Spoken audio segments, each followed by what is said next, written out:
तकरार जे सेट ते असां वटि हिन महिल अची वई आहे सिंध जी खूबरू अदाकारा रीमा नाज़ ऐं बिना मेकअप जे बि केॾी ख़ूबसूरत थी लॻे। रीमा तव्हांजी रिकॉर्डिंग ते पहुची आयो। तकरार जी माना कीअं था महसूसु कयो कहाणी खे पंहिंजे किरदार खे? माशाल्लाह सभिनी जा कैरेक्टर सुठा आहिनि ऐं ड्रामो बि सुठो आहे। मुंहिंजो कैरेक्टर माशाल्लाह सुठा बहितर आहे। हा ऐं हीअ असांजो दबंग आर्टिस्ट आजन प्रेमी आजन तीवणो सजावट ॿियो हाल ज़ाल तव्हांजा बि सीन आहिनि छा रीमा जे सेट ते? हा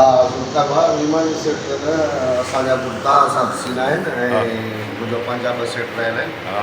तक़रीबन अदर अकेडमी मां करे वियुसि कुझु ॾींहं पहिरियां। वरी तव्हांजो जेको हुयो तव्हां अची विया हाणे वरी असांजा सेट वापसि आया आहिनि त वापसि पहुता आहियूं वरी तकरार जे सेट ते दादू माशाल्लाह गर्मीअ में करे गुज़ारी गर्मी करे गुज़ारी आहे। ईदी यादगार हूंदा छो सियारे में रीमा तव्हांखे बग़ैर मेकअप हिनखे त माशाल्लाह ई त कुदरत जी आया न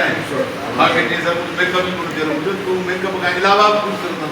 कैमरा जे अॻियां मेकअप त ख़ैर असांजी ड्रामे जी मजबूरी आहे।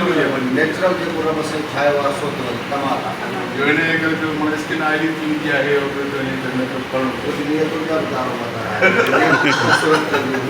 हा नियत बदूंगी त माण्हू उहो ई बदिले पर जेकर नियत चङी हूंदी त अलाह साईं सूरत माशाल्लाह असांजी टीवी स्क्रीन ते जेके बि आर्टिस्ट आहिनि वहीदा हुजे या रीमा हुजे या असांजी शबाना हुजे माशाल्लाह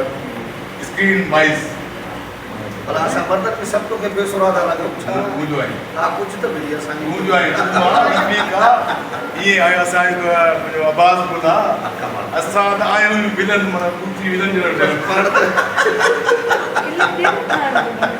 बाक़ी ख़ूबसूरत केतिरा आहियूं उहा दुनिया ते पाण खे ॾिसी हर माण्हू हेॾे मुंहुं कंदो आहे छा करे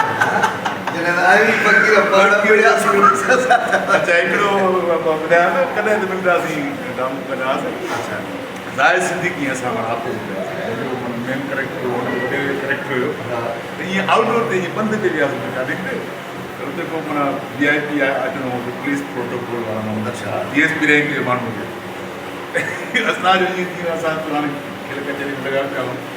त ईअं गिज़ार में असां खिलंदा पिया वियासीं त DSP रैंक जे माण्हुनि खे हींअर ई त वॾा आरामी ड्रामे में विड़िया विड़िया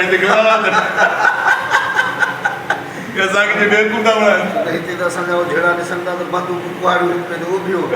हाणे हुते इहो हथ हथ में ॾेई घुमंदासीं उहो त हाणे करेक्टर हिते त हाणे पाण ॿाहिरि दिमाग़ आहे ऐं थोरो सां वक़्त खां पोइ जॾहिं वरी मिलूं था त वरी दिलि बार बार ईंदी आहे ऐं हक़ीक़त में असांजी जेकी मुलाक़ात थिए थी उहो सेटनि ते ई थिए रिकॉर्डिंग आहे आर्टिस्ट पाण मिलनि था या वरी वेझे शहर में तूं हैदराबाद मां मिलण जी मिसाल खां अलावा बि प्रोजेक्ट बि अलॻि अलॻि था थियनि हा जेको ख़ैरपुर आहे त असांजो वरी हैदराबाद आहे या तव्हांजो हैदराबाद आहे असांजो दादू आहे या दादकाणी आहे माना के ड्रामे में गॾु आहियूं मेला ई मेला पर इहो ड्रामनि जे बहाने सिक पूरी थियो हुजे इहो असांजो कुदरती मेला बिल्कुलु अला कुझु कंदो वरी गॾु ठीकु आहे थैंक यू महिरबानी।